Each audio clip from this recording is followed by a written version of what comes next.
வள்ளல் மீடியா நேயர்களுக்கு வணக்கம். சமீபத்துல நடந்துட்டு இருக்க திருப்பரங்குன்றம் பிரச்சனையில பாத்தீங்கன்னா, நான் பாரி அவர்கிட்ட சொன்னேன். என்னங்க அன்னைக்கு ஒரு பெரும் கூட்டம் மதுரையில கூடிருச்சு. இதெல்லாம் பார்க்கவே ரொம்ப பயமா இருக்குங்க. நம்ம தமிழ்நாடா இது? என்ன நம்ம எதெல்லாம் ஆகக்கூடாதுன்னு நினைக்கிறோமோ அதை மாதிரி ஆக்கிடுவாங்க போல இருக்கு. இது அவர்கிட்ட மட்டும் இல்ல, என்கிட்ட பேசின நபர்கள், நான் பேசினவங்க எல்லாருமே இது ஒரு பொது கருத்தா வச்சுட்டே இருக்காங்க. தமிழ்நாடு நல்லா இருக்கணும்னு நினைக்கிறவனோட எல்லா கருத்தும் இப்படிதான் இருக்கும் அப்படின்னு நான் நினைக்கிறேன். பாரி அவர்கிட்ட எப்படி இந்த கூட்டத்தை கூட்டியிருக்காங்க, இது எங்க இதை நோக்கி செல்லுது, சில ஆதாரங்கள்லாம் வச்சிருக்கேன் அப்படின்னு சொன்னாரு. அது எதை சம்பந்தப்பட்ட ஆதாரங்கள், அதெல்லாம் கேட்டு தெரிஞ்சுக்கலாம். வணக்கம் பாரி.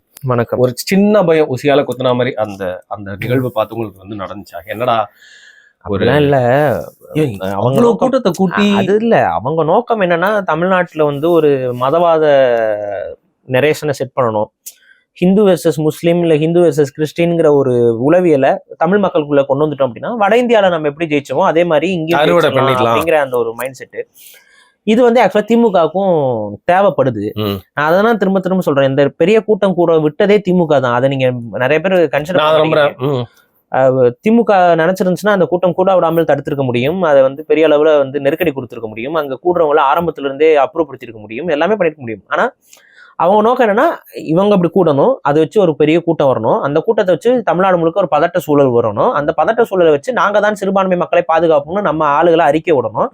அதை வச்சு அப்படியே நம்ம அரசியல்ல இந்த சிறுபான்மை வாக்குகளை வச்சு அரசியல் செய்யலாம். இதுதான் திமுகவுடைய அஜெண்டா. பிஜேபியோட அஜெண்டா என்னன்னு பாத்தீங்கன்னா, மதவாத சிந்தனையை தூண்டி விடுவதன் மூலயமா இவங்க திமுக எப்ப பார்த்தாலும் சிறுபான்மைக்கு தான் சப்போர்ட்டும்பாங்க.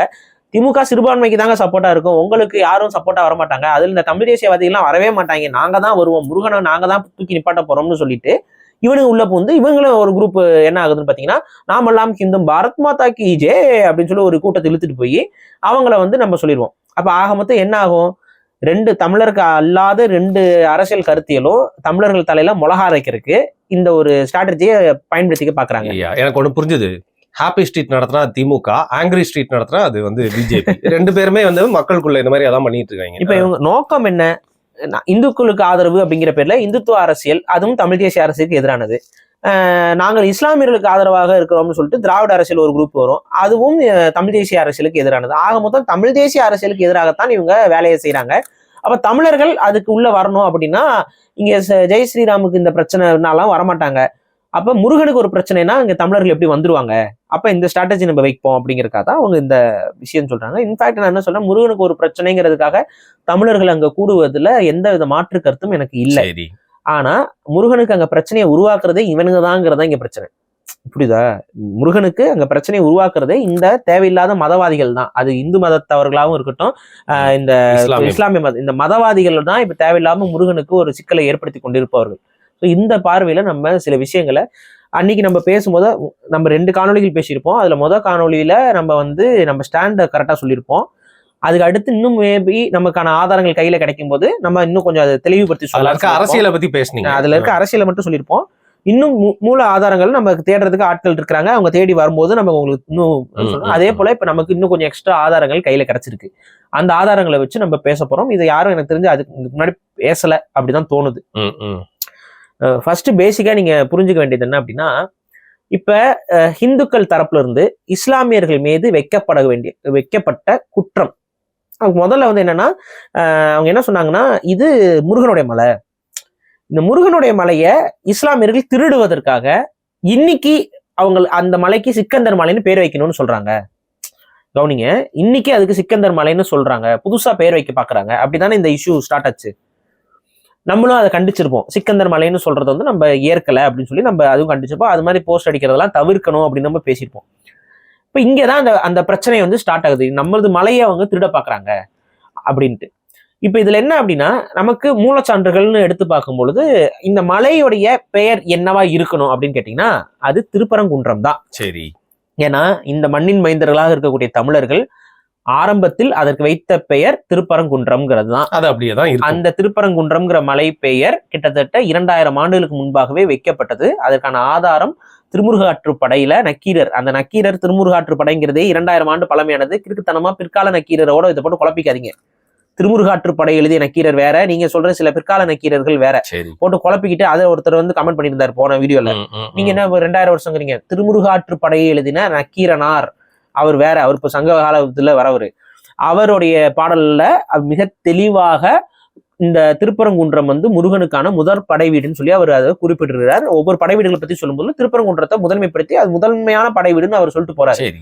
அப்ப அதுலயே நமக்கு திருப்பரங்குன்றம் அதை பற்றியான குறிப்புகள் நமக்கு மிக தெளிவாக கிடைத்து விடுகிறது. சோ அந்த திருப்பரங்குன்றம் தான் அந்த மலையுடைய பெயர். பாரிசாலன் மட்டும் இல்ல, தமிழர்களாகிய எல்லாரும் சொல்வது அது திருப்பரங்குன்றம் மலை தான். சரி, ஓகே. ஆனா இன்னைக்கு இஸ்லாமியர்கள் மேல் வைக்கப்படக்கூடிய குற்றச்சாட்டு என்னன்னு பாத்தீங்கன்னா, இந்த இஸ்லாமியர்கள் இன்னைக்கு வந்துகிட்டு இதுக்கு சிக்கந்தர் மலை அப்படின்னு சொல்லிட்டு பெயர் மாத்துறதுக்கு முயற்சி பண்றாங்கிறது பாஜகவுடைய முதல் குற்றச்சாட்டு. இந்த குற்றச்சாட்டு பொய். காரணம் என்ன அப்படின்னா, இஸ்லாமியர்கள் இன்னைக்கு வந்து இந்த மலைக்கு பெயர் மாற்ற வைக்கல. வேற மாறாக இந்த பெயர் மாற்றம் என்பது இஸ்லாமிய ஆட்சி இருந்த காலகட்டத்தில், அந்த இஸ்லாமிய மன்னர்கள் காலகட்டத்தில் இந்த மலைக்கு பெயர் மாற்றப்பட்டிருக்க வேண்டும். அதையும் உறுதியா நம்மளால சொல்ல முடியல. பெயர் மாற்றப்பட்டிருக்க வேண்டும். ஏன் நான் சொல்றேன்னா, நமக்கு ஒரு ஆதாரம் கிடைச்சிருக்கு. அந்த ஆதாரம் வந்து பாத்தீங்கன்னா 1830ஆம் ஆண்டு வெள்ளையர்களால் எழுதப்பட்ட ஒரு புத்தகம் இருக்கு. அந்த புத்தகத்துல ஒரு வெள்ளை அதிகாரி அவர் வந்து தன்னுடைய வேட்டையாடக்கூடிய குறிப்புகளை பற்றி சொல்லும் பொழுது, மதுரையுடைய தென்பகுதியில, அதாவது மதுரையில 2 மலைகள் இருக்கு. அதுல தென்பகுதியில இருக்க ஒரு மலையோடைய பெயர் சிக்கந்தர் மலைனே அவர் குறிப்பிடுறாரு. அந்த பகுதியை இது 1830ஸ்ல அந்த புத்தகம் வந்து எழுதப்பட்டிருக்கு, வெளிவந்திருக்கு. ஸோ அதுல சிக்கந்தர் மலைன்னு சொல்றாரு. மிகவும் தெளிவாக இன்னொன்னு சொல்றாரு. அதுல அந்த அந்த எவிடன்ஸ் வந்து நான் ரொம்ப முக்கியமான ஒரு எவிடன்ஸ். ஏன் நான் சொல்றேன் அப்படின்னா, அவரு அங்க ஆனைமலை, அந்த உங்களுக்கு தெரியும் மதுரையில ஒரு ஆனைமலை இருக்குல்ல, அதை அவர் சொல்றாரு. ஆனை போல உருவத்தினால, அதான் யானைமலை, ரெட் கிரானைட், யானை வந்து படுத்திருக்க மாதிரி உருவத்துல இருக்கனால அது பேர் ஆனைமலைன்னு பேரு. அது போக சிக்கந்தர் மலைன்னு ஒரு மலை இருக்கு. அந்த மலையும் வந்து ராக் பெட்டட், அதான் குன்று அப்படிங்கிறத அவர் சொல்றாரு. அடுத்து என்ன சொல்றாரு, இங்க ஒரு பெரும் பாதை ஒண்ணு இருக்கு. இந்த இடம் ரெண்டுமே வந்து புலிகள் வந்து அதிகமா நடமாடக்கூடிய இடம். நாங்க அங்க நிறைய வேட்டைகள், புலி நடமாட்டம், புலிலாம் அங்க இருந்திருக்கு. இப்பதான் இல்ல, எல்லாம் குறைஞ்சு போச்சு, அழிஞ்சிருச்சு. அங்க புலி நடமாட்டம் அதிகமா இருக்கு. நாங்க வேட்டையாடுறது அதிகமா வேட்டையாடிட்டு இருக்கோங்க அப்படின்னு அவர் சொல்லியிருக்காரு. அதுல ஒரு பாப்புலர் பிலீஃப் ஒன்று இருக்கு. இந்த மக்கள் வந்து அங்க இருக்க அந்த பாதை வந்து எப்பவுமே சுத்தமா இருக்குமா. அந்த சிக்கந்தர் மலையில இருக்கக்கூடிய அந்த மலையடி பாதை இருக்குல்ல, அந்த பாதை வந்து ரொம்ப சுத்தமாவே இருக்குமா. அது எதனால அப்படின்னு கேட்டா, இங்க இருக்கக்கூடிய புலிகளோட வால் பட்டு பட்டு பட்டு அது அந்த பாதை வந்து சுத்தமா இருக்குன்னு அந்த ஊர் மக்கள் சொல்றாங்க அப்படின்னு சொல்லி, அப்ப அந்த அளவுக்கு புலிகள் வந்து நடமாடக்கூடிய பகுதியா அது இருந்திருக்கு. அங்க அதிகமான புலிகளை நாங்க வேட்டையாடி இருக்கோம்னு சொல்றாரு. இல்ல, அவர் இன்னொரு ஒரு ஹைலைட்டான ஒரு விஷயத்த பதிவு பண்றாரு. அவர் என்ன சொல்றாரு, அந்த மலையில கோயில் இருக்குது, எல்லா மதத்தவர்களும் புனிதமா கருதுறாங்க, எல்லா சாதிக்காரங்களும் அதை புனிதமான ஹோலி சைட்ஸா கருதுறாங்கிறதெல்லாம் சொல்லும் பொழுது, அவர் அங்க ஒரு சமாதி இருப்பதை பற்றி பேசுகிறார். ஆனா அவர் என்ன சமாதியை பத்தி சொல்றாரு தெரியுமா? என்னது? அலெக்சாண்டர் கிரேட்டோட சமாதிங்கிறார். அது என்னது? சிக்கந்தர் சமாதிங்கிறது அலெக்சாண்டருடைய சமாதி. அதாவது உலகத்தையே வந்து கைப்பற்றணும்னு ஒரு மெசடோனியன் கிங், அதே அலெக்சாண்டர் தி கிரேட், அலெக்சாண்டர் கிரேட்டோட சமாதி. ஏன்னா அலெக்சாண்டருடைய கதையில ஒரு விஷயம் இருக்கு. அதாவது அலெக்சாண்டர் இறக்கும் பொழுது தன்னுடைய உடலை வந்து உலகம் முழுக்க அனுப்பி, இவன் ஒண்ணும் இல்லாமல் போயிட்டான் அப்படிங்கிறத சொல்லுங்க அப்படின்னு சொல்லி அனுப்புனதாக ஒரு தகவல் இருக்கும்ல. அது போல அவனோட உடல் பாகங்கள் வந்து வெவ்வேறு இடங்கள்ல இப்ப சமாதியாக்கப்பட்டுச்சுன்னா ஒரு கதை இருக்கும். அந்த மாதிரி அலெக்சாண்டர் தி கிரேட்டோடைய சமாதி அப்படின்னு சொல்லி யார் சொல்றா? வெள்ளைக்கார அதிகாரி சொல்றாப்ல. இன்னொன்னு என்னன்னா, சிக்கந்தர்ங்கிற பேரு அலெக்சாண்டருக்கு இருந்தது. தெரியும், இது நான் படிச்சிருக்கேன். சிக்கந்தர் சிக்கந்தர்ங்கிறது அந்த டைட்டில் வந்து அலெக்சாண்டருக்கு இருந்திருக்கு.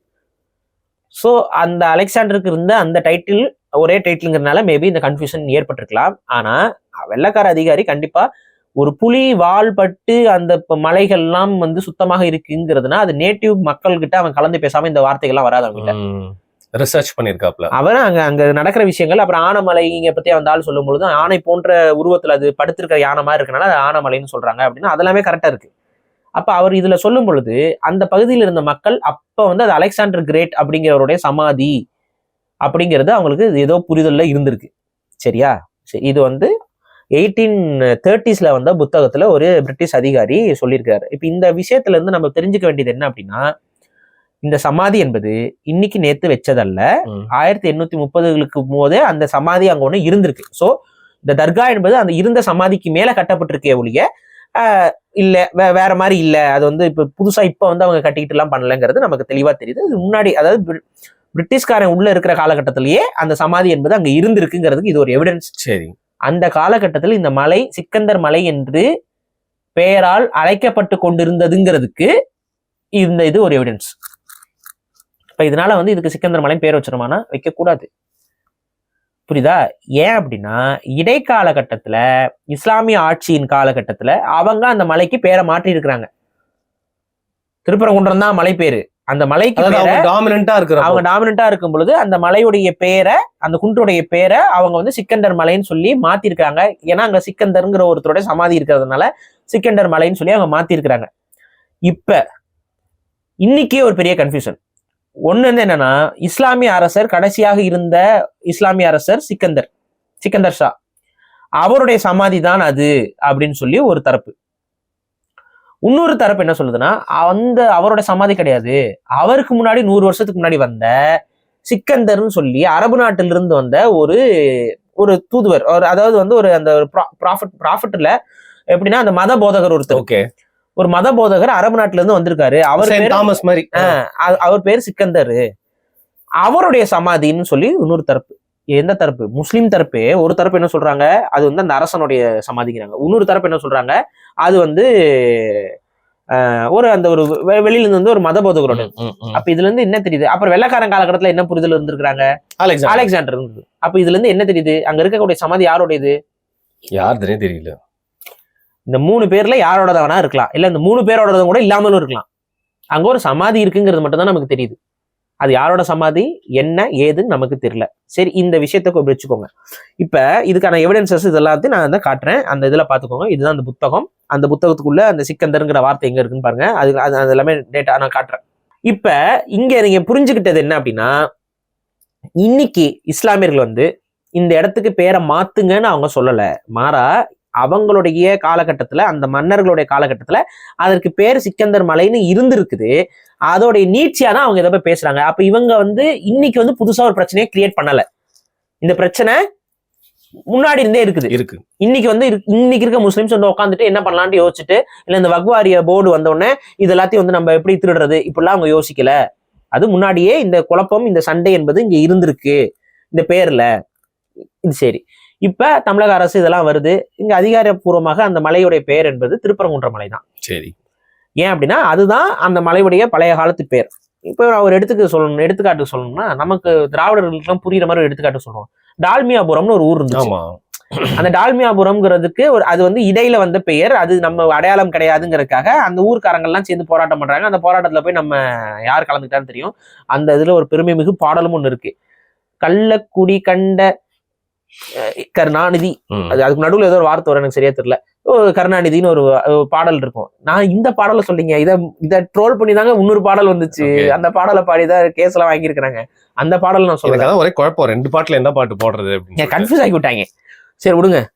அந்த கள்ளக்குடின்னு அதுக்கு பேரை டால்மியாபுரம்ங்கிற பேரை மாத்தி கள்ளக்குடின்னு வைக்கிறாங்க. ஏன் கள்ளக்குடின்னு புது பேரா? கிடையாது, கள்ளக்குடி தான் அதோடைய பழைய பேரு. அதை நடுவுல வந்து டால்மியாபுரம்னு மாத்தி வச்சிருந்தாங்க. அந்த டால்மியாபுரம் கிடையாதுன்னு சொல்லிட்டு கள்ளக்குடின்னு சொல்லி பேர் மாத்தாங்கல்ல. ஏன்னா எது மூலப்பெயரோ அந்த பெயர் தான் வைக்கணும். அந்த அடிப்படையில திருப்பரங்குன்றம்ங்கிறது தான் அந்த மலையுடைய மூலப்பெயர். அந்த மூலப்பெயர் தான் அந்த மலைக்கான பெயர். சரி. அதை வந்து நம்ம சிக்கந்தர் மலைன்னு நடுவுல வந்து இஸ்லாமியர்கள் பண்ணாங்கிறதுக்காக நம்ம மாத்தக்கூடாது, அது மாத்தவும் முடியாது. சோ இது நம்ம சொல்லிடுறோம். ஆனா இந்த பெயர் மாற்றம் பண்ணணும் அப்படிங்கிற அந்த ஒரு சிந்தனை என்பது இவங்களா திட்டமிட்டு பேரை இப்ப வச்சுக்கிட்டு இருக்காங்கிறது கிடையாது. நான் புரியுதான சொல்றது? அவங்க பழக்கத்துல அது அப்படி இருக்கு. ஏன்னா அந்த மன்னர்கள் காலகட்டத்துல சிக்கந்தர் மலைன்னு, அதனால அவங்களுக்கு உடனே திருப்பி அவங்க அதனால போர்டுல நேம் போர்ட்ல எல்லாம் அந்த சிக்கந்தர் மலைன்னு அவங்க போட்டுருக்கிறது வந்து இன்னைக்கு நம்மள வெறுப்பேற்றணுங்கிறதுக்காக எல்லாம் அவங்க பண்ணல. ஆல்ரெடி அது இருந்திருக்கு, அந்த புரிதல் அப்படி இருந்திருக்கு, அதை பண்றாங்க. அது அந்த மன்னர்களுடைய பிரச்சனை. அந்த மன்னர்கள் அன்னைக்கு பண்ண பிரச்சனை தான் அது. அவங்க பேரை மாத்துறதுல அவன் யாருங்க வந்து பேரை மாத்துறதுக்கு? ஆனா அன்னைக்கு இருந்த மன்னர்கள் அப்படிதான் இருந்தாங்க. முஸ்லீம் அரசனும் அப்படிதான் இருந்தான். அதே போல வந்து இங்க வெள்ளக்காரனும் வந்து அவன் வாய்க்கு நுழைச்சதானே பேருன்னு மாத்தி வச்சுட்டு எத்தனை ஊர் பேரை மாத்தி வச்சிருக்கான். நீங்க கோயம்புத்தூருங்கிற பேரை வந்து அவன் வாயில நுழையிற மாதிரி தான் எழுதி வச்சிருக்கிறான். புரியுதுங்களா? அவன் ஸ்பெல்லிங் எல்லாம் போய் பாருங்களேன். அது நீங்க படிச்சீங்கன்னா எவனுமே கோயம்புத்தூர்னு படிக்க மாட்டாங்க, என்னமோ மாதிரிதான் படிப்பாங்க. டியூட்டிகோரின் தான் பட்டு ஞாபகம் வருது. அதான் தூத்துக்குடிங்கிறத டூட்டிகோரின்னு மாத்தி வச்சிருக்கான்.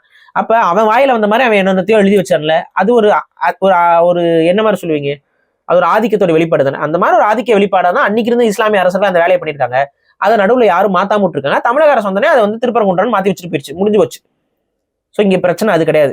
இப்ப அதனால அந்த மாஸ்க்ல அந்த இழுக்கக்கூடிய பெயர்கள் இதெல்லாம் வந்து சிக்கந்தர் மலைன்னு போட்டுக்கிறதுலாம் அவங்க என்னமோ இன்னைக்கு வந்து பேரை மாத்தணுங்கிற இன்டென்ஷன்ல பண்ணலைங்கிறத நீங்க புரிஞ்சுக்கோங்க. சரி, ஒண்ணு. ரெண்டாவது, வெளிப்படையா சொல்லணும் அப்படின்னா அங்க இருக்கக்கூடிய சமாதி யாருடைய சமாதிங்கிறது அவங்களுக்கே தெரியல. ஏதோ ஒரு நம்பிக்கையில இது பண்ணி அந்த சமாதி வந்து அந்த முஸ்லிம் அரசனோட சமாதியா இருக்கலாம், இல்ல அந்த தூதுவருடைய சமாதியா இருக்கலாம், இல்ல உண்மையாவே அலெக்சாண்டர் தி கிரேட்டோட சமாதியா கூட இருக்கலாம். ஆனா ஒவ்வொரு காலகட்டத்திலையும் ஒவ்வொருத்தவங்களும் இன்னும் மாறி மாறி சொல்லிட்டு இருக்கிறாங்க. இது போக அங்க வழிபாடு நடக்குது. அந்த வழிபாடுங்கிறதே இஸ்லாமிய வழிபாடு கிடையாது. இஸ்லாமியர்கள் அந்த தர்காவில் போயிட்டு கெடா வெட்டுறது, அது ஒரு குறிப்பிட்ட ஆளுக்கு கெடா வெட்டுறதுலாம் வந்து அந்த வழிபாட்டு முறையே இஸ்லாமிய வழிபாட்டு தமிழ் வழிபாட்டு முறை மாதிரி இருக்கு. இன்னொன்னு கவனிங்க, அரபு நாட்டுல இருந்து ஒரு மத போதகர் வந்திருந்தாரு அப்படின்னா அவர் என்னத்த சொல்லியிருப்பாரு? முஸ்லிமா இருன்னு சொல்லியிருப்பாரு. அது ரொம்ப பிற்காலத்துலதான் வராப்ல. அவர் மத போதகர். மத போதகரா வரவரு அவர் இஸ்லாமிய மதத்தை கொண்டு வந்து பரப்ப வந்திருந்தா அவர் என்ன வழிபடுன்னு சொல்லிட்டு போயிருக்க வாய்ப்பு. மனுஷன் இருக்கிற இடத்துல சமாதி எல்லாம் கட்டியது ஒரு முக்கியமான இடமா மாத்தாதீங்கன்னு சொல்லியிருப்பாரு.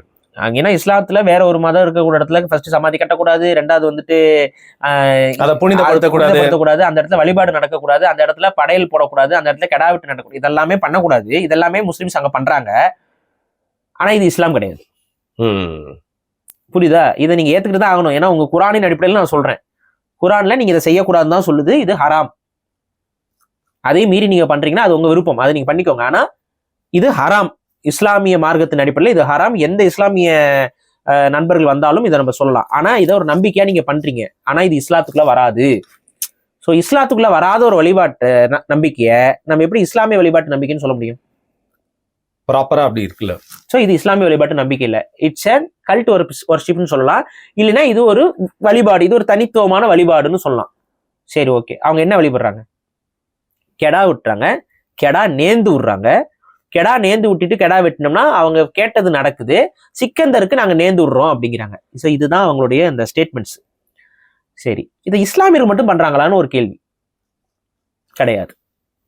வேற யார் பண்றா? ஹிந்துக்களும் பண்றாங்க. எப்படி சொல்றீங்க? பண்றாங்க.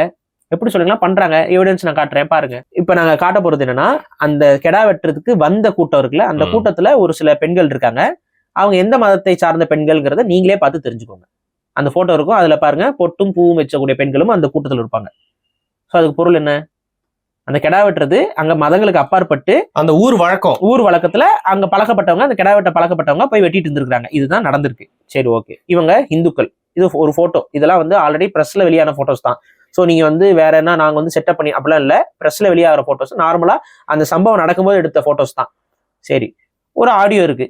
இந்த ஆடியோவும் கேட்டுவாங்க. இது அந்த ஊர்ல நம்ம தோழர்கள் அங்க இருக்கக்கூடிய ஊர் மக்கள்கிட்ட பேசும்பொழுது அங்க ஒரு பெண்மணி சொல்றாங்க, நாங்களே போய் அங்க கெடாதுக்கு சமையல்லாம் செஞ்சிருக்கிறோம்னு அவங்க பேசியிருக்கிறாங்க. ஸோ அங்க சமைக்கவே இல்லை யாருன்னு சொன்னாங்கல்ல பிஜேபி காரங்க, இப்பதான் வெட்ட போறோம்னு சொன்னாங்கல்ல, அவங்க முன்னாடியே வெட்டிட்டு இருந்திருக்காங்க.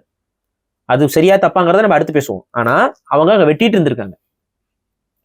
அதுக்கு அவங்க அங்க சமையல் பாத்திரங்கள்ல இருந்து எல்லாமே அங்கதான் இருக்கு, விறகுலாம் எடுத்துட்டு போய் நாங்க சமைச்சிருக்கிறோம்னு சொல்லி அதுக்கான ஒரு வாக்கு மூலமாக ஒரு ஆடியோ இருக்கு. அந்த ஆடியோவும் அந்த ஊருக்காரங்க கிட்ட பேசுனதுதான், நண்பர்கள் தான் போய் பேசி கேட்டு எடுத்துட்டு வந்தது. அதையும் நான் போடுறேன், கேட்டுக்கோங்க அந்த ஆடியோ. கீழே வெட்டி சமைச்சிருந்தா கொண்டு போய் கீழே வெட்டுவாங்க. ஆமா, ஆக்கி போட்டு அப்போ முந்தி செஞ்சு கடை வச்சு இது போட்டாங்க. இப்போ எதுவும் இல்லை. என்னன்றது எனக்கு அது விவரம் தெரியல. மேல கிடா வெட்டியிருக்காங்க, ரவி மயம் போய் உரிச்சிருக்கேன். கஞ்சிரி கதை சொல்றதுக்கெல்லாம் இல்ல, ரொம்ப வருஷம் கிழமை பண்றதுதான். ஜெயபால் மாமாவே மேல போய் சமைச்சு கொடுத்துட்டு வரும். நம்ம தேவலமா இறந்துச்சுல. ஆமா,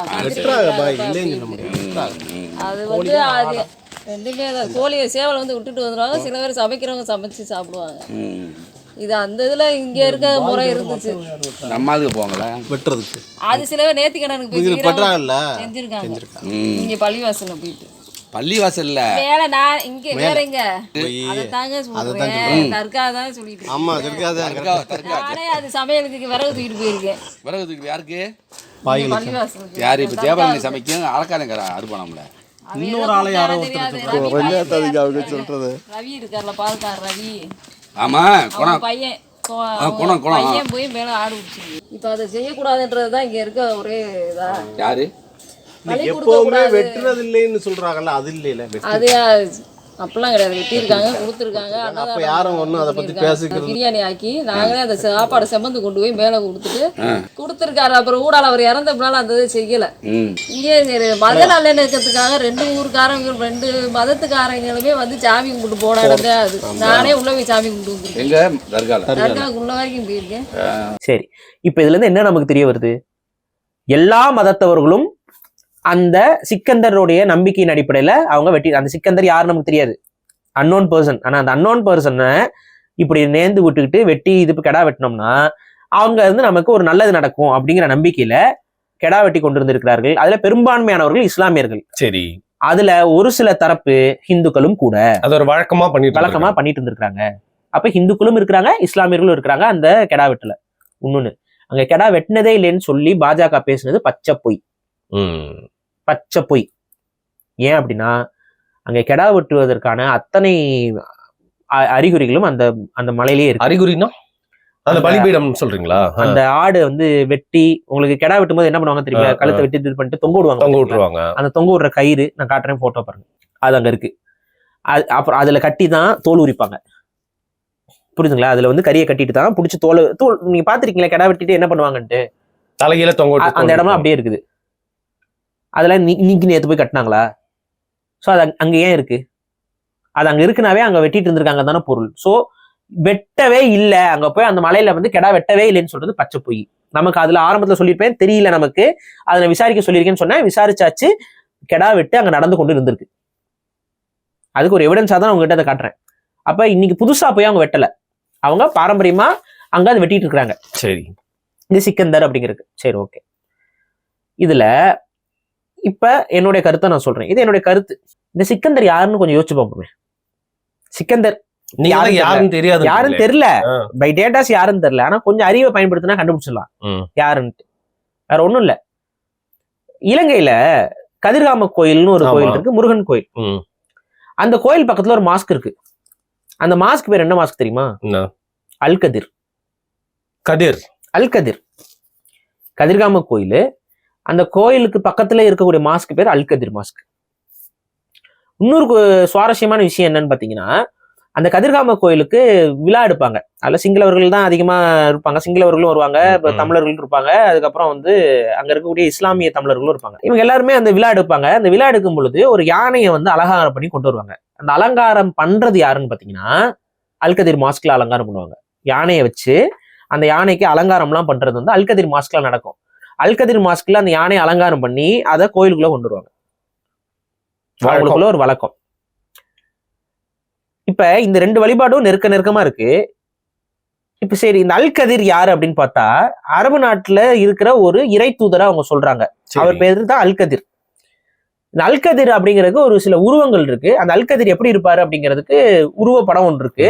அந்த ஏன்னா அவரை பத்தியான மற்ற குறிப்புகளை இஸ்லாமியர்கள் ஆக்சுவலா உருவத்தை வரைய மாட்டாங்க. அது போக ஆனா அவங்களை பற்றியான குறிப்புகளை வச்சு மற்றவர்கள் வரைவாங்கல்ல, அந்த மாதிரி வரையப்பட்ட ஓவியங்கள் இருக்கு. அதுல அல்கதிரோட உருவம், அதை பற்றியான குறிப்புகள் என்னங்கிறத நான் காட்டுறேன். ஸோ அல்கதிர் நீங்க பாருங்க, அவரை வந்து கிரீன் ப்ராஃபிட் அப்படின்னு சொல்லி காட்டுவாங்க. கிரீன் ப்ராஃபிட், பச்சை ப்ராஃபிட். அவர் கையில ஒரு மீனை வச்சிருப்பாரு. ஒரு மீன் கீழே போயிட்டு இருக்கும், அந்த மீன் மேலதான் நிப்பாரு அவரு. சரியா? இதான் வந்து அல்கதிரோடைய உருவம், பச்சை நிறம். இப்ப முருகனுக்கு நம்ம என்ன நிறம் வந்து குறிப்பா தமிழர்கள் எந்த நிறம் போடுவாங்கன்னு உங்களுக்கு தெரியும். முருகனுக்கு காவடி எடுக்கும் போதோ, முருகனுக்கு இது எடுக்கும் போதோ பச்சை துண்டு தான் போடுவோம். பச்சையை வச்சுதான் இது பண்ணுவோம். நீங்க ஒண்ணுமே இல்லை, வீரத்தமிழர் முன்னணிலாம் பாத்தீங்கன்னா பச்சை துண்டு தான் நாங்க கொண்டு வந்தோம். ஏன்னா முருகனுக்கு பச்சை வந்து ஒரு விருப்பப்பட்ட கலர் அப்படிங்கிற கான்செப்ட்ல நம்ம எப்பவுமே அதை செய்யறது உண்டு. அது போக நீங்க ஒரு கையில இப்படி மீன் இருக்கு, இதெல்லாம் இருக்குல்ல, நமக்கு வந்து முருகனுக்கு காவடி எடுப்போம்ல, இந்த காவடியில நிறைய வகைகள் ஒன்று இருக்கு. ஆமா, அதுல வந்து பால் காவடி, இப்ப அதுக்கப்புறம் வந்து ஒவ்வொன்றும் நிறைய வகைகள் இருக்கு. அதுல மிக ஒரு சுவாரஸ்யமான சில வகைகளும் இருக்கு. அதுல வந்து பாத்தீங்கன்னா பாம்பை வச்சு ஒரு காவடி இருக்கும். பாம்பை வந்து குடுவைக்குள்ள வச்சு மூடி அதை காவடி எடுத்துட்டு போவாங்க. போயிட்டு முருகன்கிட்ட வச்சு அதை கொண்டு வந்து விட்டுருவாங்க. அது பாம்பு காவடிக்கு அது சர்ப்ப காவடின்னு சொல்லுவாங்க. அதே போல மச்சை காவடின்னு சொல்லுவாங்க. மீனை உயிரோட ஒரு பானையில வச்சு உயிரோட அந்த மீனை கொடுத்து அந்த மீனை வந்து கொண்டு போய் அங்க பூஜை பண்ணிட்டு அந்த மீனை என்ன பண்ணுவாங்க, அங்க இருக்க குளத்துல விட்டுருவாங்க. இது வந்து மச்ச காவடி. இந்த மாதிரி காவடியில அது மாதிரி பால் காவடி இருக்கு. அதுக்கப்புறம் இன்னும் நிறைய ஒவ்வொரு வெரைட்டி ஆஃப் காவடிகள்லாம் இருக்கு, எதெல்லாம் கொண்டு போவாங்க அதை வச்சு பூஜை பண்ணுவாங்கன்ட்டு. அப்ப இந்த மீனுக்கும் முருகனுக்கும் ஒரு அசோசியேஷன் இருக்குங்கிறது உங்களுக்கு தெரியுதா? இங்க நம்ம மீனை வச்சு மச்ச காவடி எடுக்கிறோம். அங்க அல்கதிர் மாஸ்க்ல வந்து ரெண்டாவது அவர் அல்கதிர், இவரு கதிர்காம கோயில்ல இருக்கவர் அவரு. இதெல்லாம் வந்து இலங்கையில இருக்கக்கூடிய நடைமுறை. இங்க அப்படியே வாங்க, சிக்கந்தர், இங்க கந்தர். இந்த பேர் காரணங்கள் கிட்டத்தட்ட ஒன்னா ஒட்டி வர்றது உங்களுக்கு ஒரு ஒரு மாதிரி அனலைஸ் ஆகுதா? நீங்க சொன்னோன்னு அது மாதிரி தோணுது. அந்த ஒரு முருகன் கோயில் பக்கத்துல மாஸ்க், அந்த 2 மாஸ்க்குக்கும் அந்த ஒரு கோஆர்டினேஷன், அந்த ஒரு வழிபாட்டு இதுல ஒரு ஒற்றுமை ஓரளவுக்கு புரியுதா? இப்ப நீங்க இங்க என்ன சொல்றீங்க, இந்த சிக்கந்தர் யாரு, அந்த அரசனான்னு கேட்டா இல்லைங்கிறீங்க. அதுக்கும் உறுதியான சான்றுகள் எதுவும் கிடையாது. அப்ப அங்க மாஸ்க் மட்டும் இருந்திருக்கு. அந்த மாஸ்க்கு வெவ்வேறு பேர்கள் வச்சு கடைசியில் அலெக்சாண்டர் பேர்லாம் கூட சொல்லிட்டு இருக்காங்க. அது நானா சொல்லல, அலெக்சாண்டர் நான் வெள்ளைக்காரன் சொல்லியிருக்கான். அதை நான் காட்டுறேன். நீங்க இப்ப என்ன சொல்றீங்க, அரசர்ன்னு சொல்றீங்க, இல்ல தூதுவருங்கிறீங்க. ஸோ நீங்களும் அதுக்கு கரெக்டா பின்பாயிண்ட் பண்ண மாட்டேங்கிறீங்க. நானும் பின்பாயிண்ட் பண்ணி சொல்லல. அந்த ஒற்றுமை என்பது உங்க கண்ணுக்கு தெரியுதான்னு தான் நான் சொல்றேன். கதிர்காமம் அல்கதிர், இங்க வந்து கந்தன் சிக்கந்தர். எனக்கு என்ன தோணுது அப்படின்னா, இது வந்து டிரான்ஸ்ஃபியூஷன் ஆஃப் ரிலீஜியன் ஒரு டேர்ம் இருக்கு. அது எப்படின்னா, ஒரு மதம் இருக்கு. இப்ப நீங்க வந்து ஒரு வழிபாட்டுக்குள்ள இருப்பீங்க. உங்களை நான் கன்வெர்ட் பண்ணணும், உங்களை முழுமையா கன்வெர்ட் பண்ண முடியாது. அப்ப உங்க வழிபாட்டோட இதை கனெக்ட் பண்ணி தான் உங்களை கன்வெர்ட் பண்ண முடியும். இது கிறிஸ்டியானிட்டி வச்சு சொன்னா உங்களுக்கு ரொம்ப மாரியம்மன், இங்க மேரியம்மன், கொடிமரம் வைக்கிறது, தேர் இழுக்கிறது, பொங்கல் வைக்கிறது, இது எல்லாமே வந்து கிறிஸ்டியானிட்டி வந்து அசோசியேட் பண்ணிக்கிட்டு அவங்களோட ஒரு இது பண்ணிக்கிட்டு அப்படியே இது பண்ணிட்டு கொண்டு வந்தாங்க. இந்த மாதிரி இஸ்லாமியர்களும் மேபி அந்த மதத்தை வளர்த்திருக்கலாம். அப்ப ஒரு வழிபாட்டு மரபுல இருக்கிறவங்கள வேறொரு வழிபாட்டு மரபுல கொண்டு வரும்போது அந்த பழைய வழிபாட்டு மரபை அவங்க இழுத்துட்டு போவாங்கல்ல. சரி, இப்ப முருகனுக்கு பலி கொடுத்து வழிபடுற மரபு நம்ம கிட்ட இருக்குதான்னு கேட்டா இருக்குது. இதற்கும் ஆதாரம் நான் திருமுருகாற்றுப்படையிலேயே நான் காட்ட முடியும். நான் ஏன் அதை சொல்றேன் அப்படின்னா, முருகனுக்கு நீங்க பலி கொடுக்க கூடாது அப்படிங்கிற ஒரு விஷயத்த இன்னைக்கு பிராமணர்களோ இல்ல வந்து ஆகமம்னு சொல்றவங்களோ நீங்க பேசுறீங்கல்ல, அப்ப ஏன் திருமுருகாற்றுப்படையை படிக்கிறீங்க? அதை முற்றிலுமா ஒதுக்கீழ வைக்கணும். திருமுருகாற்றுப்படையில முருகனுக்கு பலி கொடுத்துருக்காங்கல்ல. இல்ல நீங்க அதை அன்னைக்கே சொன்னீங்க, அதுக்கப்புறம் இப்ப நிறைய பேர் வந்து சொல்லிட்டு இருக்காங்க. திருப்பியும் நம்ம விளக்கி சொல்ல வேண்டியிருக்கு. சோ முருகனுக்கு அந்த ஆதி காலத்துல தான் சொல்லேன், சைவ சித்தாந்த மரபுகள் வளர்ந்து வரும் பொழுதுதான் முருகனுக்கு பலி கொடுக்கக்கூடிய பழக்கம் என்பது இங்க பெரும்பான்மை சமூகத்தால வேண்டான்னு சொல்லி முடிவெடுத்துட்டாங்க. அது முடிவுதான். அது பிற்காலத்துல வந்த பிற்காலம்னா ஒரு 1000 ஆண்டுகளாக முருகனுக்கு நம்ம பலி கொடுக்கறது இல்லை. ஆனா அதற்கு முந்தைய காலகட்டத்தில், திருமுருகாற்றுப்படையில 2000 ஆண்டு இல்ல, அதுக்கு முன்னாடி ஒரு 1000 வருஷம் இல்ல, அந்த காலகட்டத்துல முருக வழிபாடுனாவே பலி கொடுத்தல் தான். கெடாவெட்டி இந்த மாதிரி பலி கொடுத்து தான் முருகனை வழிபட்டு இருக்கிறாங்க அன்றைய முன்னோர்கள். Simple as that. நம்மளோட குலதெய்வத்தை நீங்க எப்படி நம்ம வழிபட்டு இருக்கோம்? பலி கொடுத்து தான் வழிபடுறோம். முருகனை அப்படிதான் வழிபட்டு இருக்கிறோம். ஸோ நான் என்ன ஃபீல் பண்றேன் அப்படின்னா, என்னோட அனுமானம்னே வச்சுக்கோங்க. இந்த அனுமானம் சரியாக இருக்கலாம், தவறாக இருக்கலாம். ஆனா நான் சொல்ற மனசுல பட்டதை நான் சொல்லிடுறேன். உங்களோட வே ஆஃப் செயின் ஆஃப் தாட்ஸ்ல நான் சொல்றது என்னன்னா, சிக்கந்தர் வழிபாடுங்கிறது எனக்கு தெரிஞ்சது முருக வழிபாடு தான். It has to be Murugan. இதுதான் நான் சொல்றேன். அது முருகனா தான் இருக்கணும். முருக வழிபாட்டை மதம் மாறும் பொழுது இஸ்லாமியர்கள் கைவிடாம அதை முருக வழிபாட்டை அப்படியே இஸ்லாமிக் ட்ரெடிஷன்ஸோட பிணைஞ்சு அந்த சிக்கந்தருங்கிற அந்த பேரு உருவாக்கி வச்சுக்கிட்டு அதை ஒரு மாஸ்கா கொண்டு வந்துட்டு, ஆனாலும் அந்த கெடா வெட்டுற பழக்கம், அந்த முருகனை வழிபடுற அந்த மரபு, இது எல்லாத்தையும் அப்படியே தொடர்ந்து போயிட்டு இருக்காங்க. அதனால தான் இஸ்லாமியர்களும் அதை வழிபடுகிறார்கள், ஹிந்துக்களும் அங்கே வழிபடுகிறார்கள். ஹிந்துக்களும் நேர்ந்து விடுறாங்க. இன்னொன்னு, யாரோ ஒரு இஸ்லாமிய அரசன் நமக்கு நல்லது செய்வானா? எவனோ வெறுத்து வெளியே இருந்தேன், அவனோட ஆவியோ ஆத்மாவோ இங்க இருந்தாலும் கூட அவனுக்கு கெடா வெட்டினா நல்லது நடக்குமா? தான் போகும். ஆனா நீங்களே என்ன சொல்றீங்க, அந்த சிக்கந்தருக்கு நாங்க கெடா வெட்டி வழிபட்டோம்னா சொன்னது நடக்குது, கேட்டது கிடைக்குதுன்னு அங்க இருக்கவங்க நம்புறாங்க. நான் என்ன சொல்றேன், நீங்க முருகனை தான் வழிபடுறீங்க, வேற விதத்துல வழிபடுறீங்க, பண்டைய மரபுல வழிபடுறீங்க. அப்படிதான் தோணுது. அது என்னங்கிறத கொஞ்சம் ஆய்வுக்கு உட்படுத்துங்க. இல்ல நாங்க முருகனெல்லாம் வழிபடலைன்னு உங்க மேல முருகன் மேல வெறுப்பு உருவாக்கிக்கிட்டு நீங்க வேணா கெடா வெட்டி தான் பாருங்களேன், நல்லது நடக்குமான்னு பாருங்க. அந்த ஸ்பெசிபிக் குரூப் ஆஃப் பீப்புள் யார் இதை நம்புறாங்களோ அவங்கள சொல்றீங்க. நீங்க முருகனுக்கு வெட்டல, நாங்க வேற யாருக்கோ வெட்டுறோம் அப்படின்னு நீங்க நினைச்சுக்கிட்டு, முருகனுக்கு எதிராக நினைச்சுக்கிட்டு நீங்க கெடா வெட்டி தான் பாருங்களேன், உங்களுக்கு நல்லது நடக்குதான்னு. நடக்காது. நீங்க முருகனை தான் வழிபடுறீங்க, வேற விதத்துல வழிபடுறீங்க. அதுதான் உண்மை. ஆனா அதை ஏத்துக்கிறதுக்கு இன்னைக்கு உங்க மனசு கொஞ்சம் கஷ்டமா இருக்கலாம். ஆனா ஒரு விஷயம் புரிந்து கொள்ளுங்கள், தமிழர் மெய்யியல் என்பது மிக ஆழமானது. அதனாலதான் இவங்க அந்த சமண படுக்கையோட தொடர்புடையவாகவே அந்த சிக்கந்தர் சமாதியும் இருக்கு. இன்னும் என்னன்னா, அந்த சிக்கந்தர் சமாதியை நான் காட்டுறேன் பாருங்க, அங்க இருக்கு. நம்ம நண்பர்கள் போயிருக்காங்க, அந்த போட்டோ இருக்கு, நான் காட்டுறேன். சமண படுக்கை மாதிரியே அதுவும் ஒரு படுக்கையா தான் உள்ள போயிருக்கு. அதாவது குடைவரை தான் அது. புரியுது. அந்த எனக்கு என்ன தோணுதுன்னா, இந்த குடைவரை அந்த காலகட்டத்துல ஆசீவக மதத்தில் இருந்த நபர்கள் தான் இஸ்லாத்துக்கு கன்வெர்ட் ஆனாங்க. ஏன்னா சைவ சித்தாந்தம், இந்த பக்தி மார்க்கம்ங்கிறது ஒரு பக்கம் வளர்றதுனால அந்த பக்தி மார்க்கத்துக்கு உடன்படாத நபர்கள் ஆசீவகத்தில் இருந்தாங்க. அவங்களாம் என்ன பண்ணாங்கன்னு பாத்தீங்கன்னா, அப்படியே இந்த பக்கம் வந்துட்டு இஸ்லாத்தை தழுவ ஆரம்பிச்சாங்க. ஸோ இதுதான் வந்து நடந்தது. அப்ப இந்த ஆசீவக மரபுடைய தொடர்ச்சியிலேயே அவங்க இஸ்லாத்தை தழுவியதால அந்த காலகட்டத்தில் ஏற்பட்ட குழப்பத்தின் அடிப்படையில இந்த வழிபாட்டு முறைகள் உருவாகி இருக்க வாய்ப்பு அதிகம்.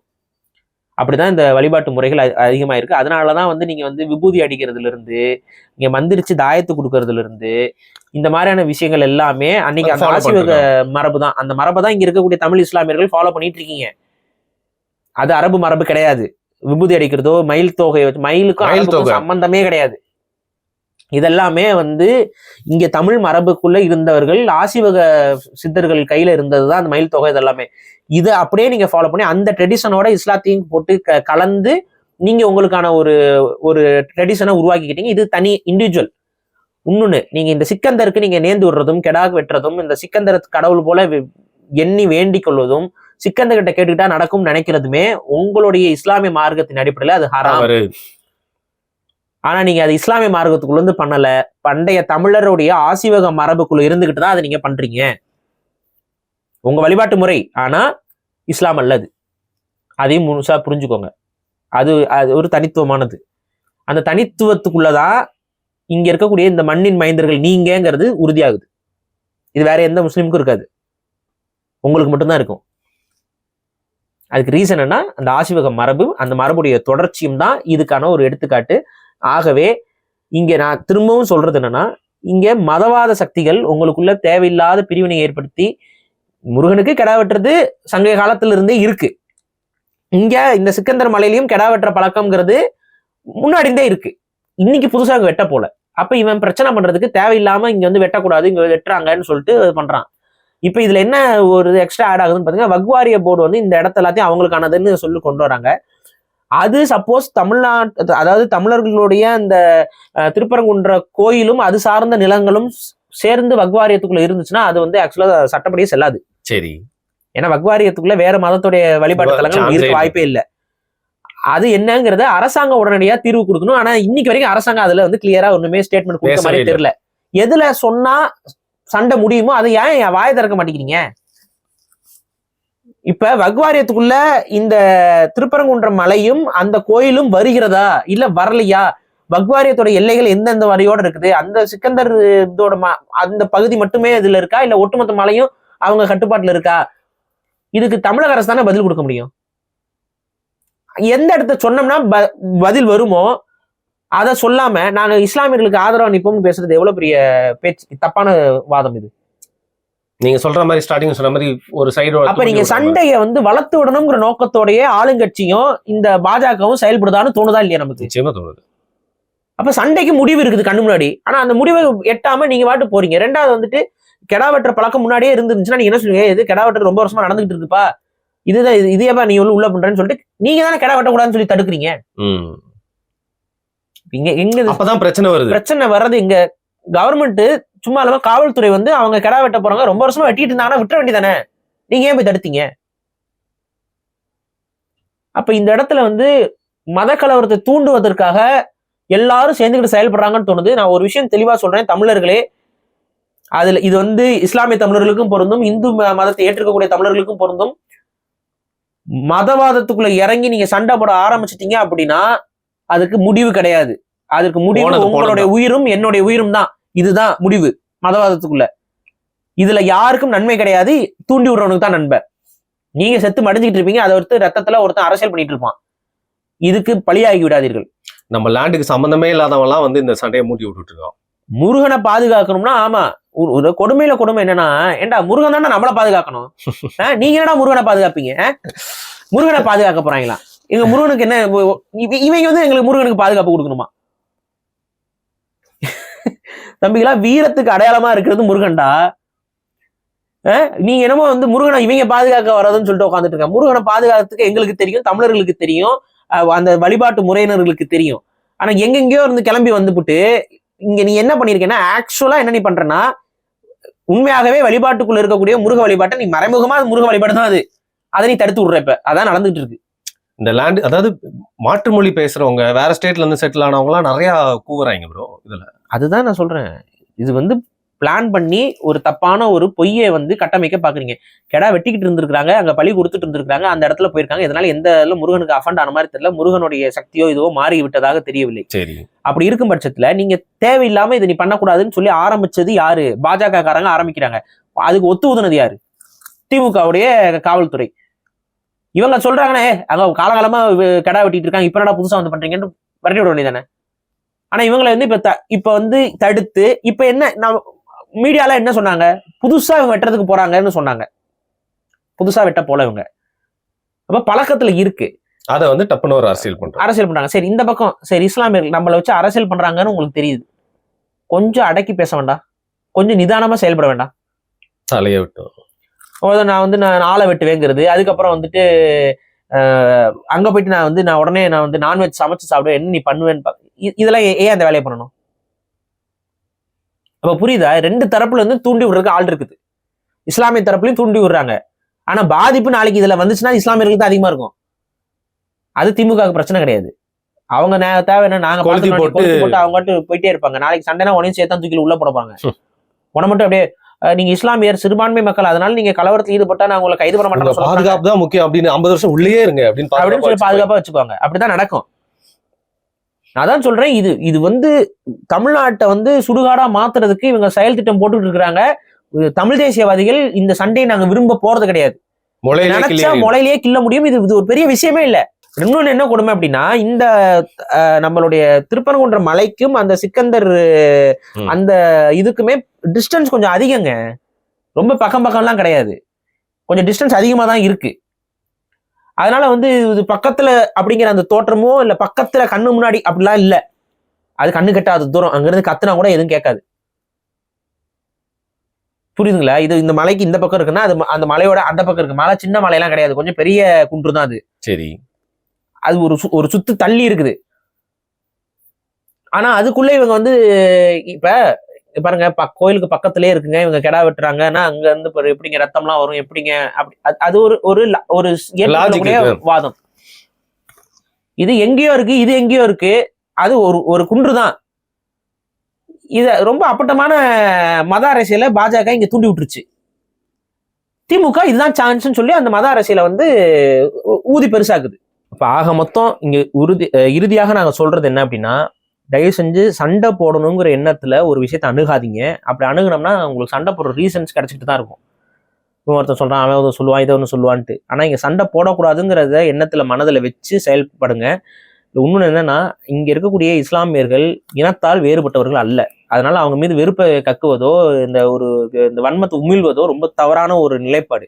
அவர்கள் இனத்தால் தமிழர்கள், மதத்தால் தானே அவர்கள் இஸ்லாம் மதத்தை ஏற்றிருக்கிறார்கள். அதையும் அவங்க முழுசா ஏற்கல. முழுசா ஏற்றிருந்தாங்கன்னா இங்க சிக்கந்தர் வழிபாடெல்லாம் அவங்க செய்ய மாட்டாங்க. அவங்க அதை ஒரு விதமா ஏற்றிருக்கிறாங்க. அவங்களுக்குன்னு ஒரு தனி ஐடென்டிட்டி இருக்கு. தமிழ் முஸ்லீம் அப்படின்னா அவங்களுக்குன்னு ஒரு தனித்துவமான ஒரு வழிபாட்டு முறைகளும் பண்பாட்டு முறைகளும் கூறுகளும் அவங்களுக்குள்ள தகவல் வச்சிருக்காங்க. ஸோ அதை அவங்களுடைய மதத்தை அவங்க வளர்த்துக்கிட்டும், அவங்க அதை செய்யட்டும். இதில் நம்ம தலையிடக்கூடாது. அதே போல காலங்காலமாக செஞ்சுக்கிட்டு இருக்க ஒரு வழக்கமாக அது மாறி போயிடுச்சு. அதையும் அவங்க மட்டும் செய்யல. இப்போ அவங்க மட்டும்தான் அதை செய்யறாங்கன்னா கூட அது வேற. அது அவங்க மட்டும் செய்யல, அங்க கூட இருந்து அந்த சிக்கந்தருக்கு நேர்ந்து விடுறது இது பண்றதுல எல்லாம் இங்க மற்ற தமிழர்களும் சேர்ந்துக்கிட்டு தான் அதை பண்ணிட்டு இருந்திருக்கிறாங்க. அப்போ அது ஒரு பொது வழிபாட்டா அது போயிருக்குது. அந்த ஒரு பொது வழிபாட்டா எல்லாரும் அதை ஒரு நம்பிக்கையா செஞ்சுட்டு இருக்கிறாங்க. அப்படிங்கும்போது அதுல வந்து நம்ம உள்ள பூந்து ரகலையை பண்ணி அதுல ஒரு பொலிட்டிக்கல் கெயின் எடுக்கிறதுக்கு ஒரு வேலையை பண்றதுங்கிறது ரொம்ப ரொம்ப அபத்தமான சங்கித்தனமான அரசியல். அந்த சங்கித்தனமான அரசியல் இவங்க பண்றாங்க. அதை வந்து முருகனை பாதுகாக்க நாங்க தான் போறோம் அப்படின்ட்டு நீங்க முட்டாள்தனமா போய்கிட்டு பழியாகிறாதீங்க. இவ்வளவுதான் என்னால சொல்ல முடியும். ஒரு அறமற்ற சண்டையா தான் இது போய் நிக்க போகுது. அது எல்லாம் கீ கொடுக்க ஆரம்பிச்சிட்டாங்க. இனி அதுக்கு அடுத்த கட்டமா அது என்ன மாதிரி மாறப்போகுதுன்னு நமக்கு தெரியல. ஆனா ஒரு அறமற்ற சண்டையத்தான் இப்ப நீங்க எல்லாம் செய்ய போறீங்க. முருகன் உங்களுக்கு துணை நிற்க மாட்டார். சரி, மனசாட்சியோட சொல்றேன். இப்ப நான் சொன்ன ஒவ்வொரு விஷயமும் மனதால முருகனை நினைச்சிட்டு தான் நான் சொல்றேன். நீங்க பண்ற ஒரு விஷயமும் முருகனுக்கு பிடிக்காத ஒரு விஷயமா தான் இது அமைய போகுது. ஒற்றுமையா இருக்கணும் தான் முருகன் விரும்புவாரு. அந்த ஒற்றுமையை குலைப்பது முருகனுக்கு எதிரானவர்கள் தான். நான் அவ்வளோ கேள்வி இதெல்லாம் பேசுறீங்க. வடக்குல இருக்கவங்களுக்கு உண்மையாவே முருகன் மீது அக்கறையும் ஒரு பற்றும் இருந்துச்சுன்னா, முருகனுக்கு எங்கப்பா அங்கெல்லாம் பெரிய கோயில்கள் இருக்கு? ஒரு பெரிய டெய்ட்டியா அவங்க வச்சுக்க அவங்க முருகனை அப்படியே ஒண்ணும் இல்லாம அப்படியே அப்ஸ்கான் பண்ணி தொலைச்சு காணாம போய்கிட்டு தான் மறுவேலை பார்த்துக்கிட்டு இருக்காங்க. தமிழ்நாட்டுல தான் முருகன் இருக்கு. சரி, தமிழ்நாட்டுல முருகனை வந்து அவங்களால தூக்கி ப்ரமோட் பண்ண முடியுதா? இப்ப வேற வழி இல்லாம பாஜக வளர்க்கறதுக்கு வழி இல்லாம தமிழர்கள்ட்ட இருந்து முருகனை தூக்கிட்டு வராங்க. நீ விடு, நாளைக்கே அவன் எல்லாம் சாய்பாபா காலில் போய் விடுவான்.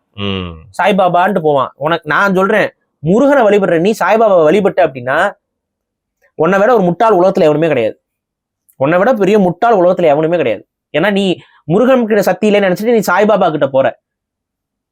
ஏண்டா இதுதான் மதம் மாறுறது. இதெல்லாம் மதம் மாறுறதா உன் கண்ணுக்கு தெரியல. ஏன்னா காவி ட்ரெஸ்ஸை போட்டு வந்து உட்காந்தா நீ மதம் மாறிடுவ, என்னத்த வேணாலும் வழிபட்டுருவ. இதுதான் சாமின்னு சொல்லி கும்பிட்டு காமிச்சா நீ போய் கும்பிட்டுக்குவ. உனக்கு கண்ணு முன்னாடி முருகன் இருக்காரு. முருகனை விட சக்தியா சாய்பாபாக்கு? ஆனா நீ என்ன பண்ற? முருகனை தூக்கி ஓரம் கட்டிட்டு சாய்பாபா தூக்கி சுமக்கறியா இல்லையா? இதுதான் மதமாற்றம். மதமாற்றம் தப்பு. இதை நீ செய்யாத. முதல்ல உன்னோட உளவியல் தான் அவன் மதம் மாறுறான். இதை விட அது பெட்டர் நீ நினைக்கிறீல்ல? கேட்டாங்க சாய்பாபா தான் செல்வம் வருங்க. நான் பேசியிருக்கேன் இவங்க கிட்டலாம், என்ன செல்வம் வருங்க. அப்ப முருகனை கும்பிட்டா பிச்சாண்டியா பெறுவியா? அப்படிதான் இவங்க கட்டமைக்க பாக்குறாங்க பாதி. அது ஒண்ணு இருக்கு. நான் தான் சொல்லியிருக்கேன், ஆண்டி காலத்துல இருக்க முருகனை வீட்டுல வச்சோம்னா வந்து இப்படியே சொல்லி அதாவது டிமோட் பண்றது முருக வழிபாட்டு எல்லாத்தையும். முருகன் இருக்கிறதே ஆண்டி கோலம் தான். ஆனா ஆண்டி கோலத்துல முருகன் வைக்க கூடாது. எனக்கே சாய்பாபா ஒரு டாபிக் வந்து எங்களோட சேனலுக்கு நீங்க பேசி தர முடியுமா? இல்ல, நான் ரொம்ப நாளா மனசுல வச்சிருக்கேன், பேசுவோம். ஆனா இந்த மாதிரி இடையில புகுந்து இந்த பொய்யான ஒரு வழிபாட்டு முறைகள் எல்லாத்தையும் நீ உருவாக்கி என்னத்தை விட்டாலும் நீ வந்து சாமி கும்பிட தயாரா இருக்குன்னா நீ தான் உன் மதத்தை அழிக்கிற. யாரும் வந்து உள்ள வந்து அழிச்சிட முடியாது. உன் மதத்தை நீயே தான் அழிச்சுக்கிட்ட. அப்ப உண்மையாவே உன் மதத்தை நீ பாதுகாக்கணும், காப்பாற்றணும் அப்படின்னா உன்னால தமிழ்ல குடமுழுக்கு செய்ய முடியுதா? 3 கோயில்கள்ல இப்ப நம்ம தமிழ்ல குடமுழுக்கு செய்யணும்னு சொல்லி கோரிக்கைகள் வச்சு அது நிராகரிக்கப்பட்டிருக்கு. போராட்டம் நடத்திட்டு இருக்கு, நிராகரிக்கப்படுது அந்த கோயில் நிர்வாகத்தால. அப்ப நீ என்ன, உனக்கு ஆன்மீகம் இருக்குது, உனக்கு என்ன பக்தி இருக்குது, உனக்கு என்ன உணர்வு இருக்குது நம்ம கடவுள்கள் மேல? சான்ஸ்கிரிட் அது வடக்குல இருந்து வந்தது, இது கூட உனக்கு தெரியாதா? தென்னாடுடைய சிவனையை போற்றி, ஆனா அதை நீ சான்ஸ்கிரிட்ல தான் ஓதுவ அப்படின்னா அப்ப என்ன தென்னாடுடைய சிவனையை போட்டுன்னு சொன்ன உன்னோட முன்னோர் முட்டாளா? இதுதானே கேள்வி இருக்கு. அப்ப நீ வந்து உனக்கு பற்று இல்லாம ஒரு ஆன்மீக புரிதல் இல்லாம நீ வந்து நீ சங்கியா மாறணும்னு நினைச்சா நீ மாறிக்கும். ஹனுமான் சால்சா பாடிட்டு டான்ஸ் ஆடிட்டு போயிட்டே இரு நீ. ஆனா தமிழருடைய மெய்யியலை பாதுகாக்கணும்னு நினைச்ச முருகனோட வழிபாட்டை உண்மையா நீ உள்வாங்கினா அப்படின்னா தமிழருடைய வழிபாடே அன்புதான். அந்த அன்பையும் அறத்தோட நீ நடந்துக்கோ. பொய் சொல்லக்கூடாது. முதல்ல கடவுள்கிட்ட பொய் சொல்லக்கூடாதுங்க. அப்பட்டமா பொய் சொல்றானுங்க அரசியல்ல. கெடா வெட்டினதே இல்லைங்கிறான், ஆனா போய் பார்த்தா அங்க கெடா வெட்டி இருக்கிறாங்க. முன்னாடி இருந்தே வெட்டினதுக்கான அத்தனை ஆதாரங்கள் இருக்கு. புதுசாதாங்க சிக்கந்தர் மலைன்னு பேர் வைக்கிறாங்கன்னா சிக்கந்தர் மலைன்னு ஆதாரத்தை போயிட்டு நம்ம எடுத்தோம்னா வெள்ளக்காரன் பேர்ல ரெக்கார்ட் ஆகி கிடக்கு. அப்ப அதுக்கு முன்னாடியே அந்த பேர் இருந்திருக்குது. இருக்கா மாதிரியே சொல்லு. நீ இருக்கிறது இதுதான் சொல்லு. நான் இப்பவும் சொல்றேன், அது சிக்கந்தர் மலையா கிடையாது. நான் சொல்றேன், இத்தனையும் சொல்லிட்டு நான் சொல்றேன். சிக்கந்தர் மலை சொல்லுவியா? சொல்ல விட மாட்டேன். அது திருப்பரங்குன்றம் தான். ஏன்னா உண்மையின் பக்கம் நான் நிக்கிறேன். ஆனா சிக்கந்தர் மலைன்னு நடுவுல வந்து அவங்க மாத்திருக்காங்க. இவன் மாத்தல. இவன் மேல பழிய போடாத. நடுவுல வந்து எவனோ முஸ்லீம் அரசே மாத்தி விட்டுருக்கான். இன்னைக்கு இருக்க அப்பாவி முஸ்லீம் பிடிச்சிட்டு இவன் தான் மாத்த பாக்குறான்னா அப்பட்டமான பேச்சு இதெல்லாம். அப்ப நோக்கம் என்ன? அந்த நடுநிலை தன்மையோட இல்லாம நீ பொய் பேசுறதுக்கு தயாரா இருக்க. இதை நான் ஏற்க மாட்டேங்கிறேன் நான். இல்ல, நீங்க சொன்னோன்னு எனக்கு என்ன சந்தேகம் வந்துச்சுன்னா, எப்பவுமே வந்து இப்போ சங்கிகள்லாம் பேசுறாங்க, குறிப்பா அந்த ஹெச் ராஜா போன்றவர்கள்லாம் இதை வந்து மூட்டி விட்டுட்டே இருக்காங்க. இந்த அர்ஜுன் சம்பத், இந்து முன்னிலையிலும் நிறைய விஷயங்கள் பண்றாங்க. பொதுவா என்ன பண்ணுவாங்க, திமுக சார்ந்த அந்த சேனல்ஸ் அவங்களுக்கு சார்பா பேசுறவங்களாம் இதுக்கு எதிர்க்க வந்து நல்லா அடி நடிப்பாங்க. ஆனா இப்ப பாத்தீங்கன்னா வந்து ஒரு மாதிரி ஒரு சாஃப்ட் டோன் எடுத்து வந்து போறாங்க. இதுல ஒரு நிலைப்பாடே உங்களுக்கு ஒரு கருத்தை இல்ல, ஒரு அண்டர்ஸ்டாண்டிங் இருக்குங்க. அந்த அண்டர்ஸ்டாண்டிங் தான் நமக்கு கோவம் வருது. புரிஞ்சுக்கணும். நான் கேக்குறேன், கெடா வெட்டக்கூடாதுன்னு நீ சொல்ல போறியா? சொல்ல பார்க்கலாம். ஏன்டா எங்களோட குலதெய்வ கோயில் வந்து எல்லா கோயிலுக்கும் நான் கெடா வெட்டிட்டு இருக்கிறோம், நீ வெட்டக்கூடாதுன்னு சொல்ல போறியா? இப்ப நீ என்ன சொல்ல வர, முஸ்லீம் வெட்டக்கூடாதுன்னு சொல்ல போறியா? இதுதான் நீ சொல்ற. அப்ப ஹிந்துக்கள் வெட்டிக்கலாம், முஸ்லீம் வெட்டக்கூடாதுன்னு சொல்ல போறியா? மாட்டிப்பாங்களே அவங்க கருத்து. எத்தனை கோயில்களுக்கு பக்கத்துல கடா வெட்டிட்டு இருக்கிறோம், கோயிலுக்குள்ளே கடா வெட்டுறமா இல்லையா? எல்லா குலதெய்வ கோயிலையும் எந்த புனிதம் கெட்டுருச்சு? நான் தான் எடுத்து தரனே உனக்கு. முருக வழிபாட்டை பத்தி நான் எடுத்து தரனே. முருகனுக்கு சேவல் படையல் போட்டதும், முருகனுக்கு வந்து ஆட்டுக்குட்டி இது படையல் போட்டதும் வந்து பாடல்கள் இருக்குது. அப்ப இது வந்து ஒரு ஆதிகால தமிழர் வழிபாட்டுல படையல் கொடுக்கறது, படையல் போடுறதுங்கிறது, கெடா வெட்டுறது, இதெல்லாம் ரொம்ப சர்வசாதாரணமா நடந்துகிட்டு இருந்ததுதான். அது இன்னைக்கு வரைக்கும் நாங்க எங்களோட குலதெய்வத்துல பண்ணிக்கிட்டு இருக்கிறோம். பெருந்தெய்வங்களுக்கு பண்ண முடியாம போயிருச்சு. இதுதான் நடந்தது. நடுவுல கண்ட மாற்றங்கள்னால பெருந்தெய்வங்கள்ல அது அந்த முறைகள் மாறி இருக்கு. அதையும் நான் ஏற்கிறேன். ஒன்னும் நான் வந்து வெட்டியா தின்னு சொல்ல. ஆனா அது வெட்டுவதால் இங்க பாதிப்பாகும். அது 1 கிலோமீட்டர் டிஸ்டன்ஸ்ல இருக்குங்க அந்த இது மாஸ்க்கு. அதனால அங்க நீ வெட்டக்கூடாதுன்னு சொல்லிட்டு இங்க வந்து நீ பிரச்சனை பண்ணி இந்த ஒரு ட்விஸ்ட் ஆக்குன பத்தியா, இதுதான் அப்பட்டமான சங்கித்தனமான அரசியல். இதை வந்து நம்ம ஏத்துக்க முடியாது. இதுக்கு நம்ம எதிராக தான் நிற்போம். அது அங்க கெடா வெட்டி கொண்டிருந்தது, அது மரபாக அவங்க ஃபாலோ பண்ணியிருக்காங்க, அது தொடரட்டும். அதே சமயத்துல இந்த சிக்கந்தர் மலை என்ற அந்த பெயர்லாம் அது மரபு கிடையாது. அது இடையில் வந்து இஸ்லாமிய மன்னர்கள் செஞ்சது, அதை நம்ம ஏற்கல. திருப்பரங்குன்றம் என்றே அழைக்கப்படும். அது முருகனுடைய முதலாம் படை வீடு. அதுல எந்த மாற்று கருத்தும் இல்லை. அது போக என்னுடைய தனிப்பட்ட கருத்து, நீ சிக்கந்தர்னு சொல்லி கெடா வெட்டுறதே முருகனுக்கு தான். இது என்னுடைய தனிப்பட்ட கருத்து. சரி, முருகனை தான் நீ மறைமுகமா கும்பிட்டு போ. முருகனோட அருள் உங்களுக்கு கிடைக்கும். உனக்கு கிடைக்கக்கூடிய அத்தனை நன்மைக்கும் காரணம் முருகன் தான். சரி, ரைட். இப்போ இதுக்கெல்லாம் வந்து பாத்தீங்கன்னா ஆர்ப்பாட்டம் போராட்டம்னு ஆள் சேர்த்தாங்கன்னா அதுல நீங்களும் கும்பலா போய் கலந்துக்காதீங்க. நன்மைக்கு மட்டுமே நம்ம வந்து துணை போகணும் அப்படிங்கிற ஒரு வேண்டுகோளை வச்சுட்டு மிக்க நன்றி பாரு. நன்றி.